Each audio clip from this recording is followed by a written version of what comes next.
yourselves comfortable. And whilst you're doing that, just take a look at the painting that James did of the Seven Terraces to give you that sense of the energy that's required in the base chakra in order to climb the mountain. So what I'd like you to be aware of is bringing your mind to your breath, because you are the mountain. So if there's not that energy in the body, there's no energy in order to traverse in consciousness through the body to the pineal gland and the top of the mountain. So right now I'd like you to focus your mind on your breath and feel the energy of the red terrace garden in your body, which is the area of the reproductive organs. And just notice, in every breath, you're given creative potential and the freedom of will of how you guide it and use it within the body.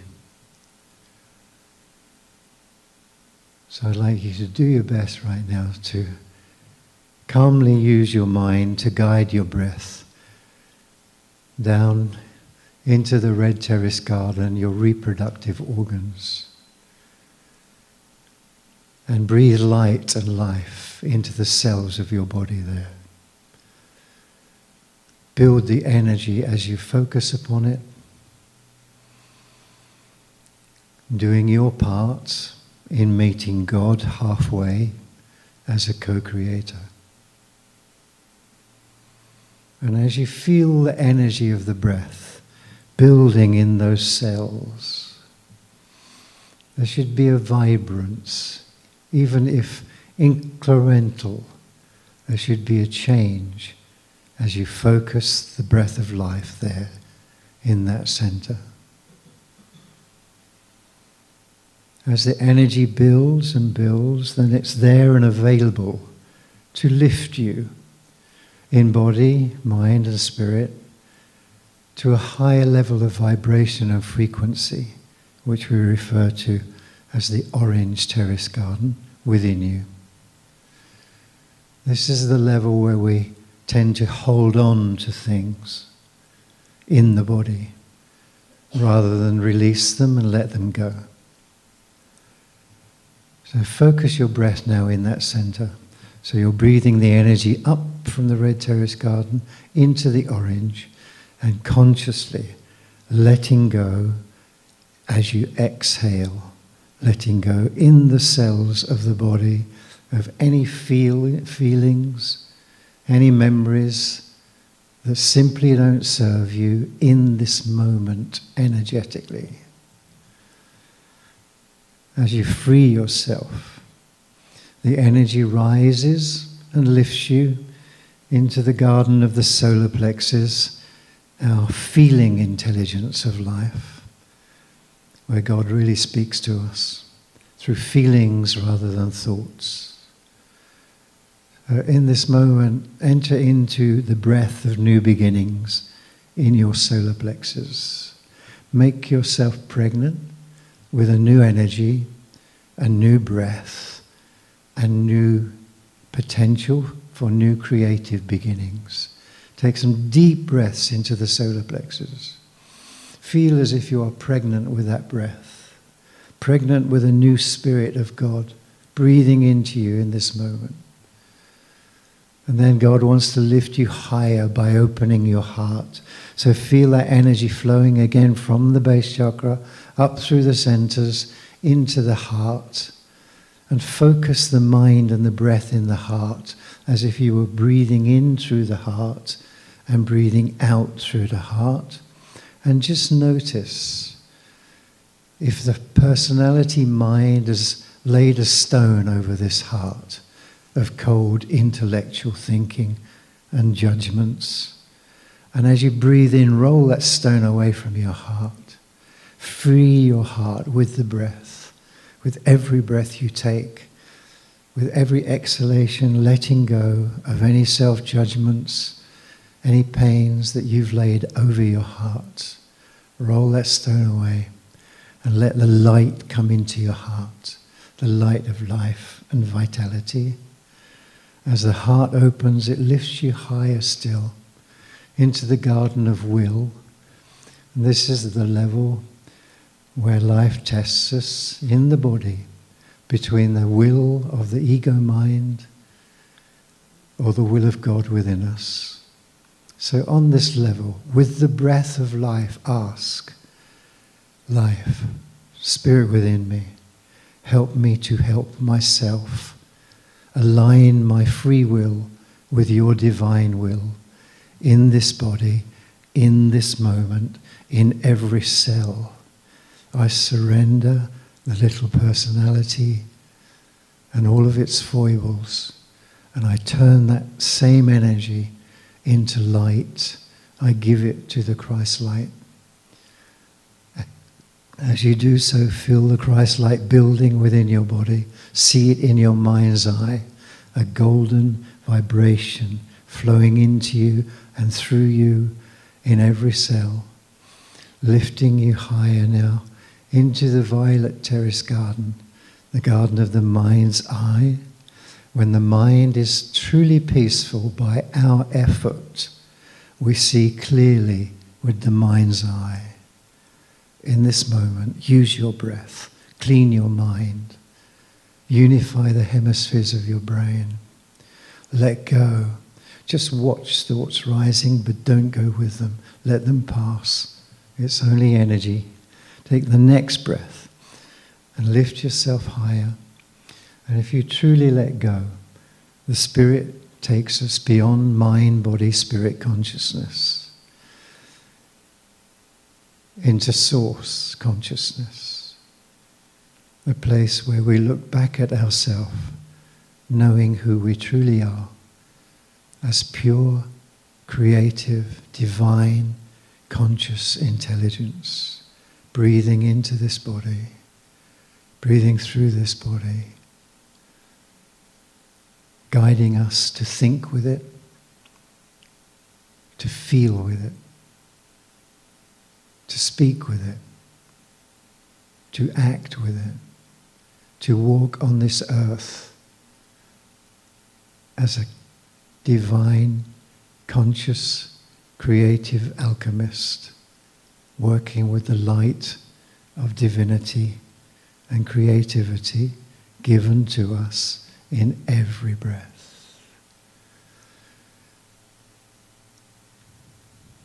Take a moment to be still there. Ask your source, help me to help myself. Help me in every breath to help myself. Help me in every breath to help myself.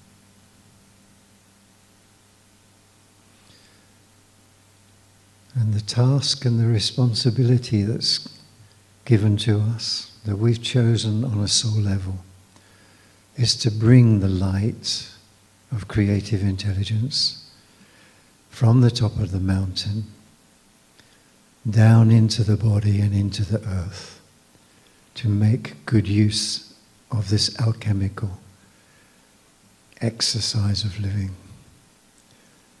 So take a nice deep breath. Bring that golden light into the brain and renew your mind. Renew every cell of your brain. Breathe the light, feel the light, move the light with your focused intention. Bringing the light from the mind, thinking in light, seeing in the light of the mind's eye, as you bring yourself down into the violet terrace, where when the mind is kept peaceful by your effort, you see clearly. Bring that spirit with the next breath down into the garden of the will and say to your personality self, from this moment forward, I surrender to my own divine will. In every moment, I will be vigilant in the choices I make, in mind and in will. And I will myself now to bring this into my heart, right here, right now, in this physical body, in this lifetime, in this moment. I open my heart to the light of my own truth and my own inner knowing. Breathe that into the heart. As you breathe out, be willing to share this energy of your heart with those around you.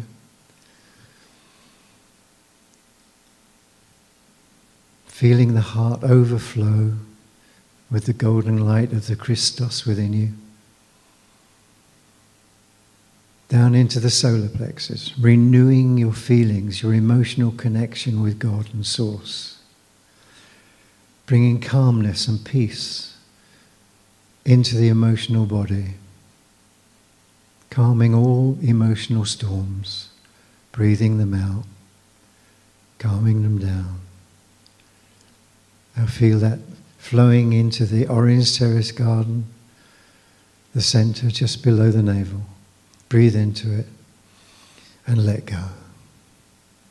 Let go of anything the old mind, the old thoughts, the old habits want to try and steal your energy away into. And will yourself, from this moment forward, I will no longer let this mind do those things to this body. I will not disturb this mind, this heart, and these feelings, and this body. I bring peace that passes all understanding into this body as an energetic experience in this moment. Take another nice deep breath into your reproductive organs, where the source of life sits within you and is ready to be used in a passionate expression towards being in this body and being in this life, as if you were making love to life and everything that comes and everybody that comes into your life. Take a nice deep breath.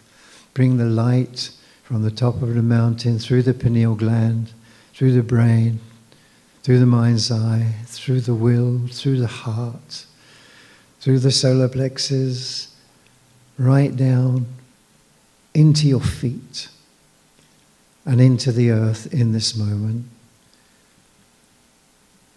allowing your body to be a bridge for divine light to come in through the body, through your earthly body, into your earthly life. And just be aware to be willing to embrace from this moment forward, you will never be the same again, as you are co-creating a new beginning from a virgin birth of a new breath, a new potential, right here, right now. Breathe deeply. Bring that presence in. Feel it in every cell of your body. And make every next breath a blessing in this room, in service to those who will join us very shortly. Give thanks to yourself for being a conscious co-creator with divine light. Breathe deeply. Make sure the whole body feels like it's just taken that breath. Ground the light We are of no use if we're all heavenly minded, but no earthly use. The mind must be grounded in the body and in the life.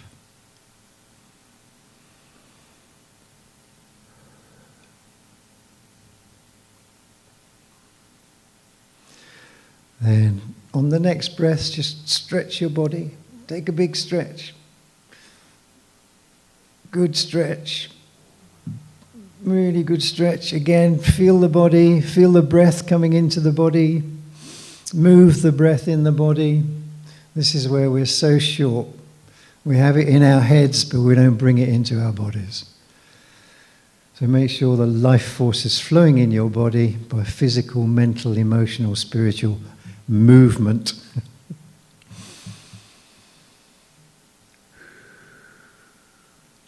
Okay.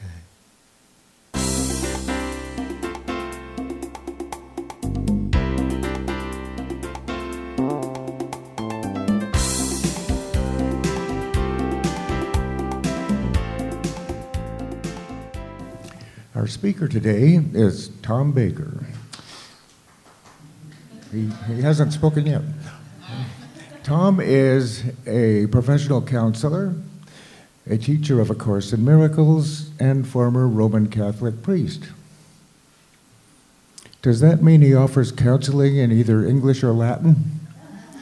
Well, if Julius Caesar stopped by, come to think of it, Caesar did have some discernment problems regarding whom he should trust. Et tu, Brute? See, quid Latinix subsit ultum viditer. Anything spoken in Latin sounds profound. But at one point in his illustrious career, Tom decided to move from being a priest in the Roman Catholic Church to being a minister at the Fellowship. And in so doing, he went from the biggest church in the world to the smallest, obviously opting for quality over quantity. But we're darn glad he did. So please welcome our friend, our brother, our teacher, Tom Baker.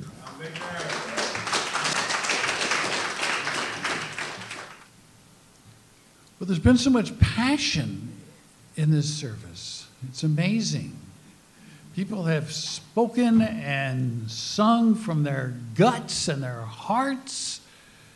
It's just amazing. So thank you. Thank you, Levi. And thank you, John. Where did John go? Oh, okay. But anyway, I am facing my karma these days.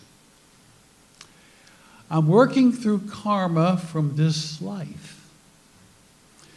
That's the advantage of living a long time. You get to face the karma from the same life you're living. I don't know if that's advantage or not, but it seems to be the reality. In my last life, I was a Roman Catholic priest, as Lloyd said. And it was my job to make people feel guilty so they would change and act right. Right being doing things the Catholic way, which I assumed was God's way. Simple, clean, and brutal. When people feel guilty, they look stunned and helpless. I got used to that look and got good at producing it. I'd say things like, Jesus made it to Mass last Sunday. He was waiting for you at his table, but you couldn't be bothered. Broke the Savior's heart again. Mea culpa, mea maxima culpa. That was me at one time. And always before taking communion myself, I would intone the words, I am not worthy to receive you, but only say the word and I shall be healed. No one ever got to the point that they were healed and worthy. Today, people come to me with guilt wrapped around them like an anaconda. It is now my job and my karma to remind them that they are worthy always have been worthy, and always will be worthy. I stomp the anaconda of guilt with my therapeutic foot and give them the assurance that they are deserving of love, receiving it and giving it, and they are not guilty and need not be ashamed. That's a kind of 180 from my life as Father Tom. Yet the church is not the only guilt maker. When I first got married, I would ask my wife in lots of different ways what was wrong with her. Wasn't that clever? See, I thought that if you told people what was wrong with them, they would correct themselves. You know, that doesn't work. That's why criticism is a kind of fool's errand. It never works out. You keep, when you criticize and criticize and criticize and they don't change, you wonder, what's wrong with them? It doesn't occur to you that something is wrong with you. That's what's going on. But anyway, when I first got married, I asked my wife in lots of different ways what was wrong with her. Her hair, her weight, her accent, the way she said hello, the way she said goodbye. I'd say, is that hello genuine? And is that goodbye temporary? Why are you so quiet? My wife's a very quiet person. I wanted her to be talkative like me. Yeah. And when you take the very occasional drink, why are you so talkative? Why don't you drink more and talk more? Why aren't you more like me, drinking, talking, especially with the right accent, with the sincere hellos and the temporary goodbyes? I saw the look, stunned and helpless. Kathy would say, why don't you be quiet now?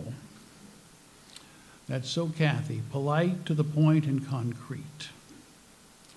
Of course she would want me to be quiet. I was doing everything I could to make her feel guilty. You can take the priest out of the church, but you can't take the church out of the priest.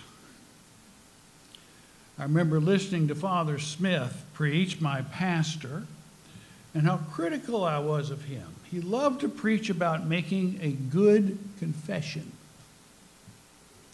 He would say, what if one Saturday you made an insincere confession, leaving out all the really bad sins, and the next day, right after church, you were hit and killed by one of our thoughtless, selfish drivers in the parking lot? Really, he said things like that. You would have to stand before St. Peter and make a better confession and hope he would have mercy on your soul. He had them. He had that stunned and helpless and shifting and coughing. Made the bad penitents feel guilty, but he had nailed the uncharitable crowd for the parking lot as well. And the next Saturday, I heard all the driving sins. Speeding, running red lights, cutting people off.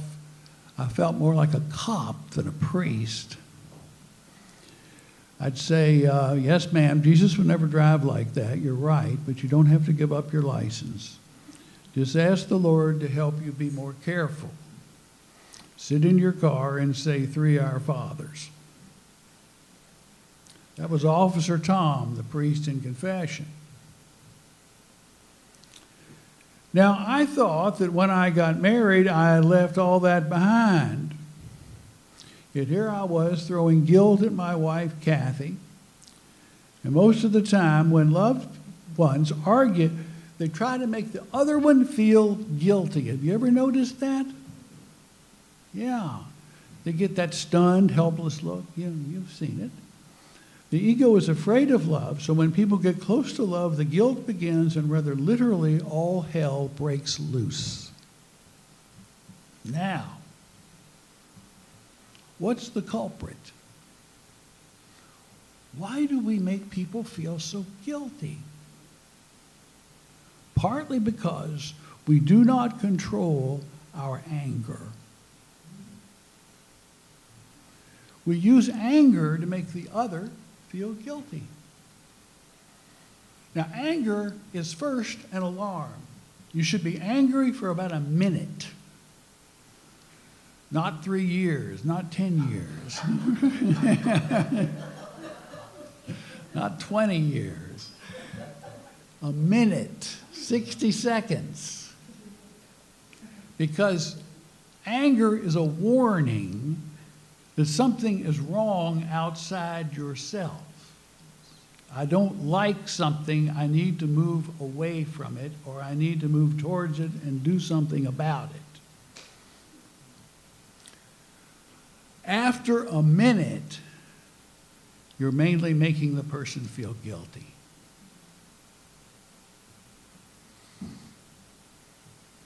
You're mad at me, I feel guilty. That's why anger can get to be an addiction.